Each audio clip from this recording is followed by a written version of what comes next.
बैठिए बैठिए प्लीज। महोदय, मैं प्रस्ताव करता हूं कि दिल्ली राष्ट्रीय राजधानी राज्य क्षेत्र शासन अधिनियम 1991 के अधिनियम का और संशोधन करने वाले विधेयक पर विचार किया जाए। माननीय महोदय, जब इसको संसद के सामने मेरे साथी नित्यानंद जी ने पेश किया तब थोड़ा शोर शराबा भी हुआ। कुछ मान्यवर सदस्यों ने मुद्दे उठाए थे कि ये विधेयक जो लेकर आए हैं वो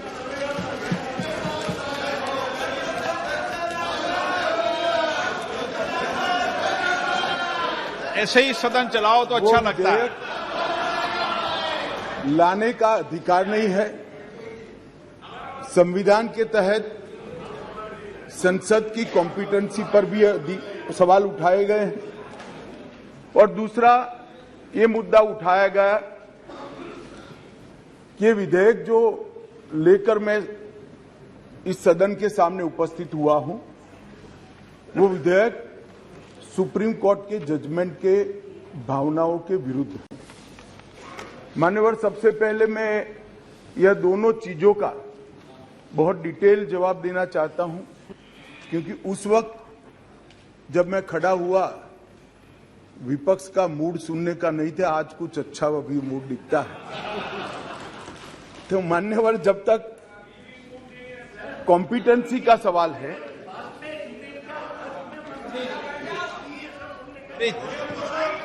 प्लीज माननीय मान्यवर, जहां तक कॉम्पिटेंसी का सवाल है,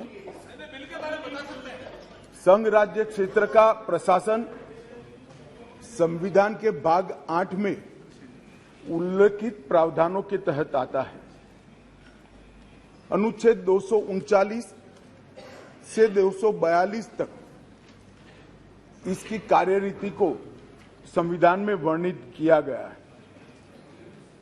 और अनुच्छेद 239 के ए में विशेष प्रावधान किए गए हैं जिसके तहत दिल्ली विधानसभा सहित एक संघ शासित प्रदेश है। तो दिल्ली ना तो पूर्ण राज्य है, ना संघ शासित प्रदेश है, ना संघ शासित प्रदेश विथ असेंबली। क्योंकि ये राजधानी क्षेत्र है, इसको ध्यान में रखते हुए 239A में इसका एक विशेष प्रावधान संविधान के तहत किया गया है। इसकी डिटेल बात मैं बाद में बताऊंगा। अब कहा कि भारत सरकार को इसके बारे में कानून बनाने का अधिकार नहीं है, ऐसा विषय कुछ सदस्यों के द्वारा रखा गया। मैं इस सदन का ध्यान अनुच्छेद 239A3B की तरफ दिलाना चाहता हूं। 239A3B बहुत स्पष्ट है।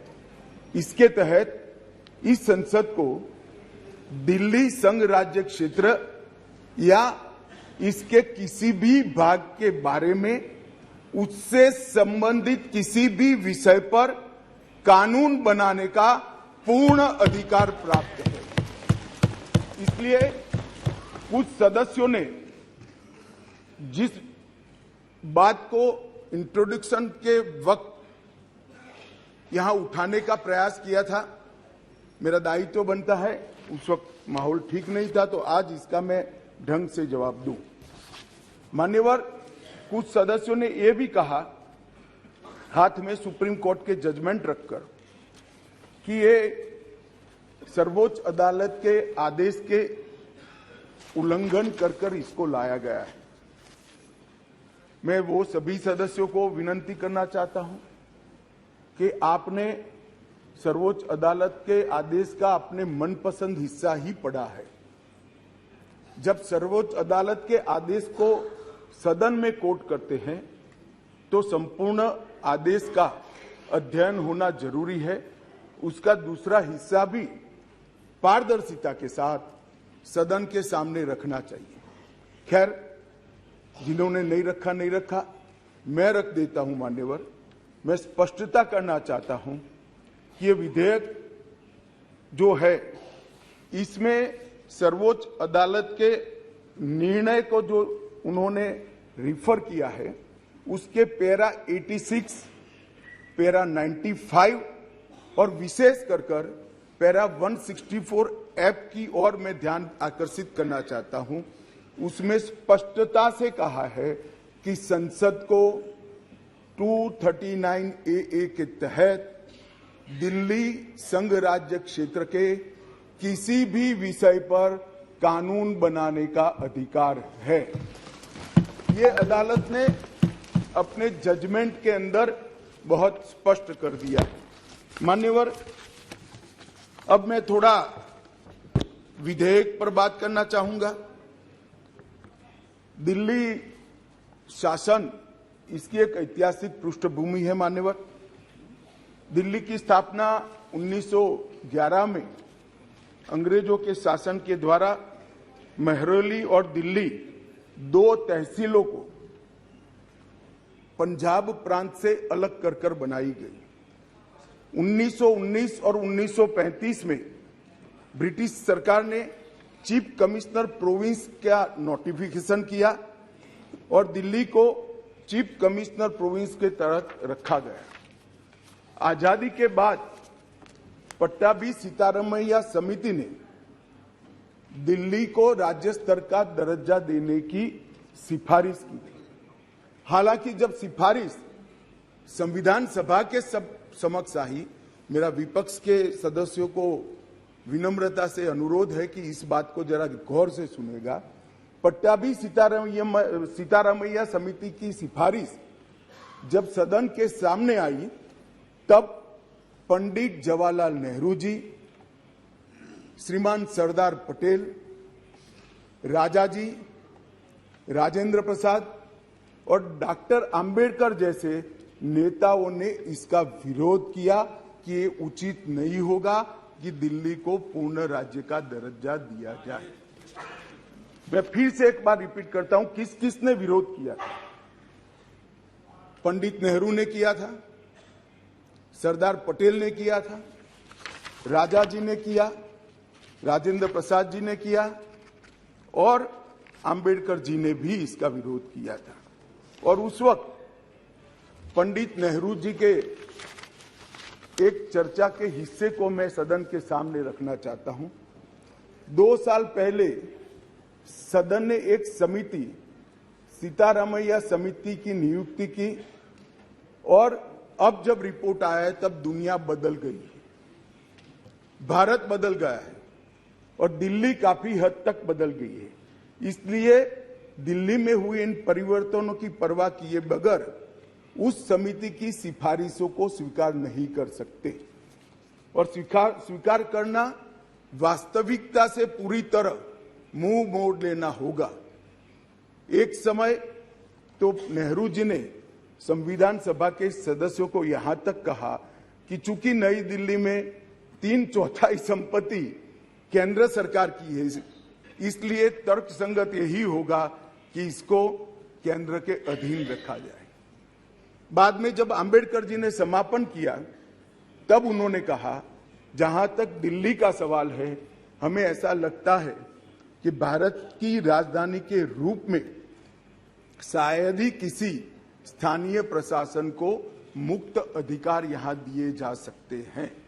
संयुक्त राज्य अमेरिका और ऑस्ट्रेलिया में जो राजधानी के क्षेत्र है, इसकी मिसाल भी उन्होंने वहां दी और उन्होंने कहा कि इसके लिए एक अलग व्यवस्था करनी चाहिए और संविधान सभा में इस पर जोड़ना चाहिए। खैर, मैं इसलिए कहता हूं कि आप जिस चीज का विरोध कर रहे हैं, ये सिफारिश किसकी थी ये आपको मालूम होना चाहिए। ये पंडित नेहरू की सिफारिश थी। मान्यवर, मैं उसके बाद में 1991 में सी स्टेट एक्ट के द्वारा दिल्ली को विधानसभा दी गई परंतु 56 में राज्य पुनर्गठन आयोग की सिफारिशों पर दिल्ली की विधानसभा हटाकर उसको संघ राज्य घोषित किया गया। लगभग 3 दशक तक ये व्यवस्था चलती रही। 87 में सरकारिया कमेटी बनी, जो बाद में बालाकृष्णन कमेटी के रूप में जानी गई, और 91 में 69वां संविधान संशोधन किया गया, और इसके बाद दिल्ली राजधानी राज्य क्षेत्र शासन अधिनियम 1991, जिसमें मैं आज संशोधन लेकर आया हूं, इसको इस महान सदन ने पारित किया गया। और वही विधेयक के अंदर, संविधान संशोधन के अंदर 239A, जिसका मैंने जिक्र किया, उसमें इस संसद को राजधानी क्षेत्र के किसी भी हिस्से के लिए और किसी भी कार्य के लिए कानून बनाने के लिए संपूर्ण अधिकार संसद को देने का काम किया गया। मान्यवर, समस्या कहां से समाप्त शुरू हुई? 1993 से व्यवस्था चली आ रही थी। कभी भारतीय जनता पार्टी सत्ता में आई, कभी कांग्रेस पार्टी ने शासन किया, कभी ऊपर कांग्रेस का शासन था तब हमारी सरकार थी, तो कभी ऊपर कांग्रेस की सरकार थी तब नीचे हमारा शासन था, मगर कोई झगड़ा नहीं हुआ था, सब कुछ ठीक चल रहा था, क्योंकि किसी की मनसा अधिकार हथियाने की नहीं थी, सेवा करने की। कांग्रेस पार्टी ने भी भाजपा के साथ झगड़ा नहीं किया, भाजपा ने भी कांग्रेस सरकार के साथ झगड़ा नहीं किया, और बहुत अच्छे से चल रहा था, कोई डिस्प्यूट नहीं, कोई झगड़ा नहीं। 1915 में स्थिति बदली और यहां 2015 में यहां स्थिति बदली और यहां एक ऐसे दल की सरकार आई जिसका मकसद, मुझे कोई झिझक नहीं है कहने में, जिसका मकसद सेवा करना है ही नहीं, झगड़ा करना। माननीय अध्यक्ष जी अनेक पार्टियों के मुख्यमंत्री रहे, अनेक पार्टियों की मिलीजुली सरकार रही, शुद्ध रूप से सरकार रही, मगर राष्ट्र सेवा करने में और जन सेवा करने में किसी भी पार्टी को कोई दिक्कत नहीं आई। मैं बाद में बात करूंगा क्या दिक्कत है, उसकी भी डिटेल बात करूंगा, प्रॉब्लम क्या है।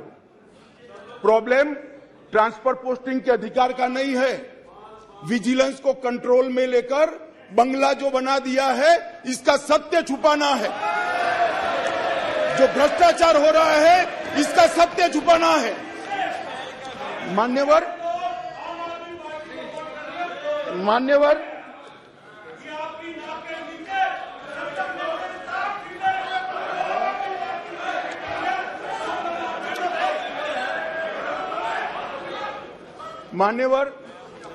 उसके बाद में 15 में अचानक ही दिल्ली राज्य सरकार ने एक विषय सर्कुलर निकाला, जिसमें उन्होंने ट्रांसफर पोस्टिंग के अधिकार अपने हाथ में लिए। केंद्र सरकार ने एक नोटिफिकेशन निकाला, उसको हाईकोर्ट में चैलेंज किया गया।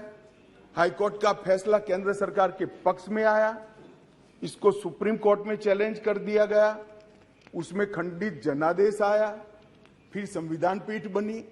संविधान पीठ ने कुछ फैसले कर नीचे फिर से 2 जजों की बेंच को दिया, उसमें भी सहमति नहीं बन पाई, और फिर से संविधान पीठ बनी जिसने अभी फैसला दिया।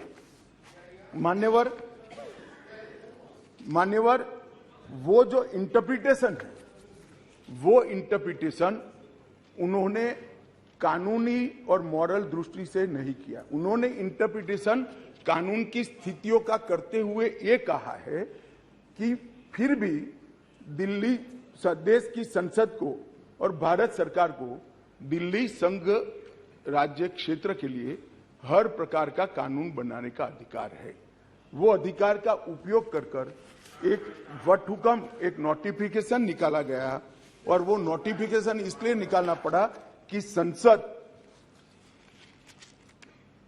उस वक्त काम नहीं कर रही, मतलब संसद बैठी नहीं थी, बैठकें चल नहीं रही, तो नोटिफिकेशन निकला और संसद सत्र के अनुपस्थिति में जो नोटिफिकेशन निकला, इसको मैं यहां लेकर आया हूं, जो आज सदन के चर्चा के लिए मैंने आप सबके सामने रखा है।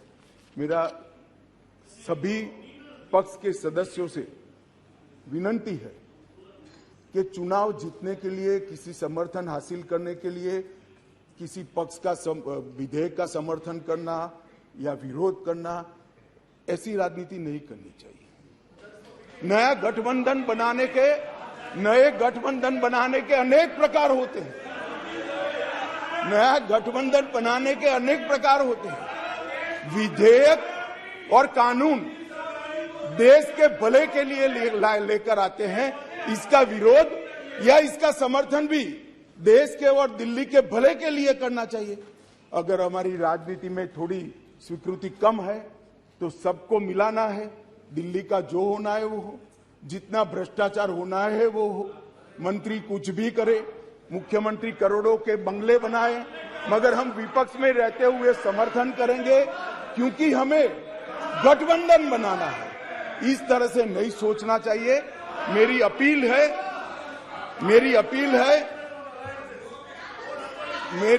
है विपक्ष के सदस्यों को कि आप दिल्ली की सोचिए, अलायंस की मत सोचिए। अलायंस से फायदा नहीं होने वाला है। अलायंस होने के बाद भी पूर्ण बहुमत से नरेंद्र मोदी प्रधानमंत्री बनने वाले हैं। इसलिए ये अलायंस के कारण जनता के हितों की बलि मत चढ़ाइए। जनता सब देख रही है। अलायंस कर आप अगर ऐसा सोचते हो, कि जनता का विश्वास हासिल कर दिया जाएगा, जनता का विश्वास आपको मिला था, मगर जिस तरह से 10 साल यूपीए ने शासन चलाया, 12 लाख करोड़ के घपले घोटाले करे, इसलिए आज वहां बैठे। और मैं फिर से कहना चाहता हूं, दिल्ली सरकार के घपले घोटाले भ्रष्टाचार को प्रछिन्न रूप से अलायंस की गरज के कारण मदद कर रहे हो। पूरा देश देख रहा है और पूरा देश चुनाव में इसका हिसाब किताब करेगा। मान्यवर, मैंने ये सदन के सामने रखा है बिल को। मेरा सभी से निवेदन है कि अलायंस के मद्देनजर इस पर अपना अभिप्राय न करें। देश के और राजधानी क्षेत्र के भले के लिए न्यूट्रलिटी से बात करें। और वैसे भी मैं बता देता हूं, विशेषकर कांग्रेस पार्टी वालों को, कि ये बिल पारित होने के बाद वो अलायंस में आपके साथ आने वाले नहीं है। तो जो सच है वो करिए। इतना अपील करके मेरी बात को समाप्त करें।